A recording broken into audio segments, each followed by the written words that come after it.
ನಾಗಮೋಹನ್ ದಾಸ್ ಅವರನ್ನು ನೇಮಕ ಮಾಡಿದ್ರಿ, 130 ಕೋಟಿ ಖರ್ಚು ಮಾಡಿದ್ರಿ, ವರದಿಯನ್ನು ತರಿಸಿದ್ರಿ. ಅದೇ ವರದಿಯನ್ನು ನೀವು ತಿರಸ್ಕಾರ ಮಾಡಿದ್ರಿ. ನೀವು ಎಲ್ಲ ವರದಿಯನ್ನು ತಿರಸ್ಕಾರ ಮಾಡುವಂಥ ಸಂದರ್ಭ ನಿಮಗೆ ಯೋಚನೆ ಇದ್ದಿದ್ರೆ 3 ಆಯೋಗವನ್ನು ಯಾಕೆ ನೇಮಕ ಮಾಡಿದ್ರಿ? 130 ಕೋಟಿಯನ್ನು ಯಾಕೆ ವ್ಯಯ ಮಾಡಿದ್ರಿ? ಆ ವರದಿಯನ್ನು ಯಾಕೆ ತಿರಸ್ಕಾರ ಮಾಡಿದ್ರಿ? ನಿಮಗೆ ಬೇಕಾಗಿರುವಂಥ ನಿಟ್ಟಿನಲ್ಲೇ ನೀವು ಬರೆದುಕೊಂಡು ಬೇಕಾಗಿತ್ತಲ್ಲ.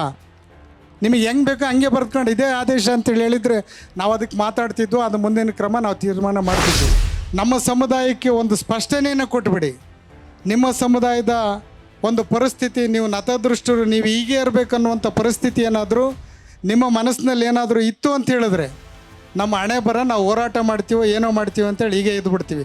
ನಿಮ್ಮನ್ನು ಕೇಳೋಕ್ಕೆ ಹೋಗೋದಿಲ್ಲ. ಕಳೆದ 35 ವರ್ಷಗಳಿಂದ ನೀವೆಲ್ಲರೂ ಕೂಡ ಈ ಸಮಾಜಕ್ಕೋಸ್ಕರ ತಮ್ಮ ಜೀವನವನ್ನೇ ಅರ್ಪಣೆ ಮಾಡಿಕೊಂಡು ತಮ್ಮ ಬದುಕನ್ನು ಕಳೆದುಕೊಂಡು ಮನೆ ಮಠವನ್ನು ಬಿಟ್ಟು ಒಂದು ಅಂತಿಮ ಹೋರಾಟಕ್ಕೆ ಬರುವ ಸಂದರ್ಭದಲ್ಲಿ ನೀವೆಲ್ಲರೂ ಕೂಡ ಉಪಸ್ಥಿತರಿದ್ದೀರಿ.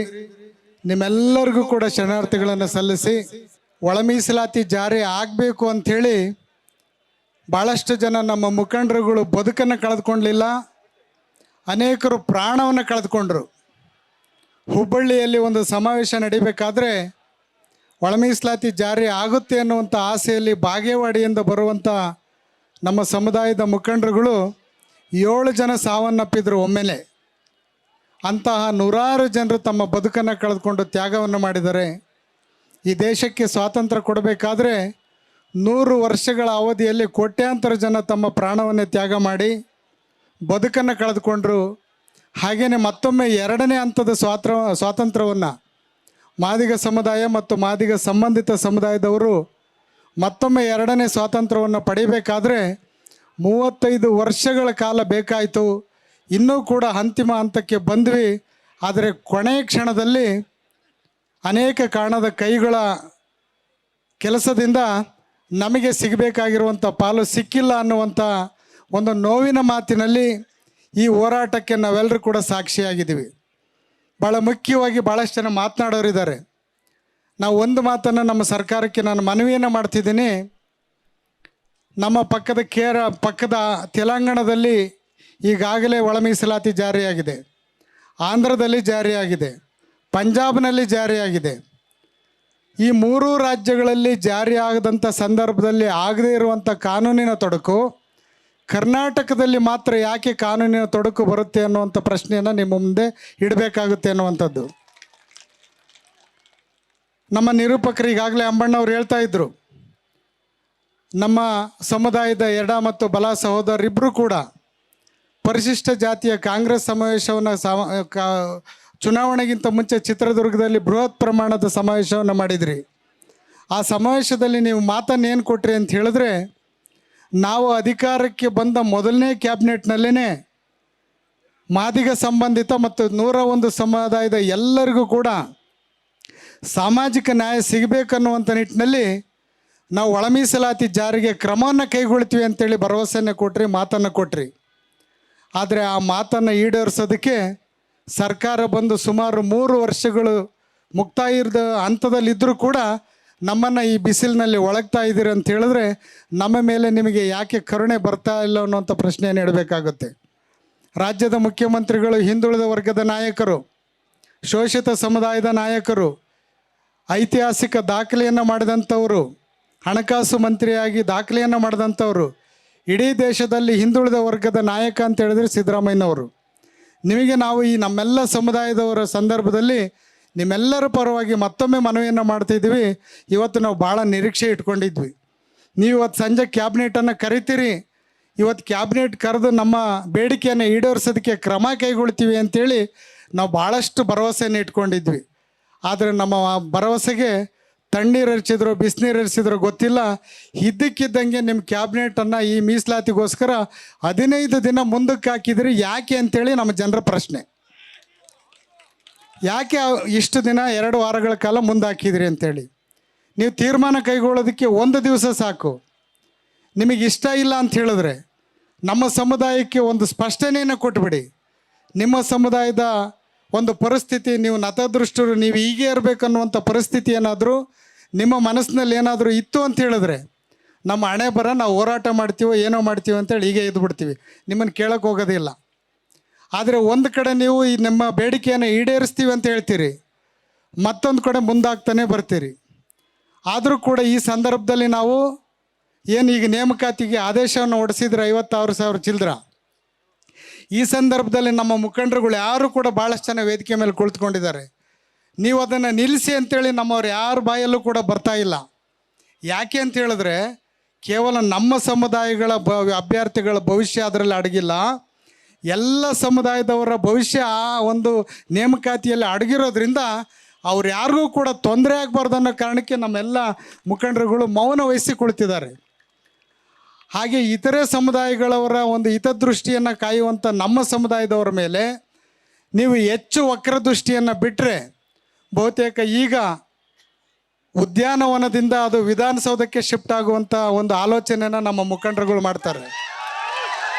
ಅಲ್ಲಿವರೆಗೂ ನೀವು ಖಂಡಿತವಾಗಲೂ ನಮ್ಮ ಮುಖಂಡರುಗಳು ಯಾರೂ ಕೂಡ ಇವತ್ತಿನವರೆಗೂ ನಿಮಗೆ ಕೀಳಾಗಿ ಮಾತನಾಡಿಲ್ಲ, ಅಗೌರವದಿಂದ ಸರ್ಕಾರಕ್ಕೆ ಮಾತನಾಡಿಲ್ಲ, ಅಗೌರವದಿಂದ ಸಂವಿಧಾನದ ವಿರುದ್ಧವಾಗಿ ನಡೆದುಕೊಂಡಿಲ್ಲ. ನ್ಯಾಯಕ್ಕೆ ಪೂರಕವಾಗಿ ಸಾಮಾಜಿಕ ನ್ಯಾಯದ ಪರವಾಗಿ ಸಂವಿಧಾನದ ಹಕ್ಕುಗಳ ಇತಿಮಿತಿಯಲ್ಲಿ ಹೋರಾಟವನ್ನು 35 ವರ್ಷಗಳ ಕಾಲ ನಾವು ನಡೆದುಕೊಂಡು ಬಂದಿದ್ದೀವಿ.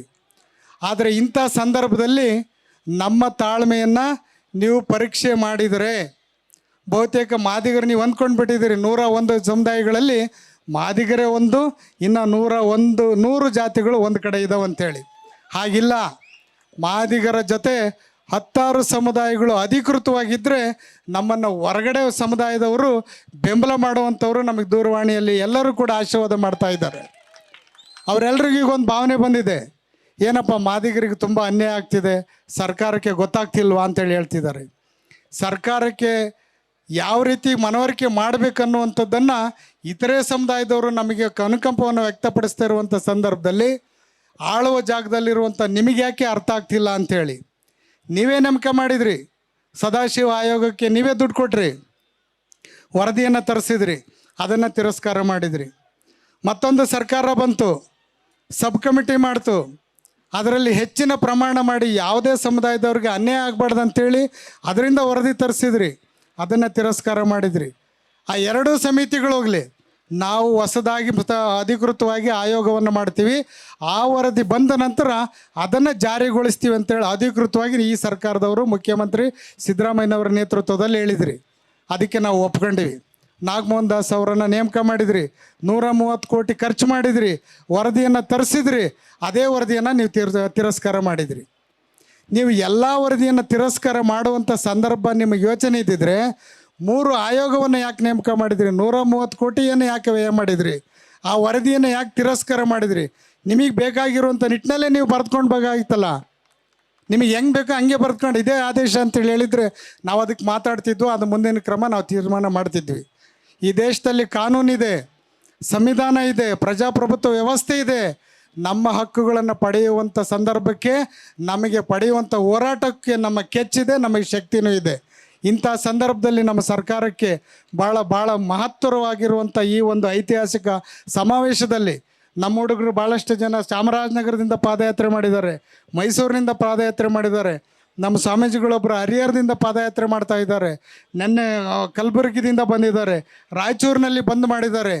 ಈ ಪರಿಸ್ಥಿತಿಯನ್ನು ನೋಡಿದರೆ ಸರ್ಕಾರದ ಮುಖ್ಯಮಂತ್ರಿಗಳಿಗೆ ನಾನು ಮನವಿ ಮಾಡ್ತಿದ್ದೀನಿ, ನೀವೇನು 27ಕ್ಕೆ ಸಂಪುಟ ಸಭೆಯನ್ನು ಕರೆದಿದ್ದೀರಿ, ಆ ಒಂದು ಸಂಪುಟ ಸಭೆಯ 27ನೇ ದಿನಾಂಕವನ್ನು ಬದಲು ಮಾಡಿ ಇವತ್ತು ನಾಳೆ ಅದು ತೀರ್ಮಾನ ಆಗುವಂಥ ನಿಟ್ಟಿನಲ್ಲಿ ನೀವು ಕ್ರಮ ಕೈಗೊಳ್ಳಬೇಕನ್ನುವಂಥ ಮಾತನ್ನು ಈ ಸಂದರ್ಭದಲ್ಲಿ ವ್ಯಕ್ತಪಡಿಸಿ, ನೀವೇನಾದರೂ ತೀರ್ಮಾನ ಮಾಡಿ ಸಂಪುಟ ಸಭೆಯನ್ನು ಇವತ್ತು ಕರೆದರೆ ನಮ್ಮ ಸಮುದಾಯದವರು ಅದಕ್ಕೆ ಹೆಚ್ಚಿನ ಆದ್ಯತೆಯನ್ನು ಕೊಡ್ತಾರೆ, ಸಮಾಧಾನದಿಂದ ಮನೆಗೆ ಹೋಗ್ತಾರೆ.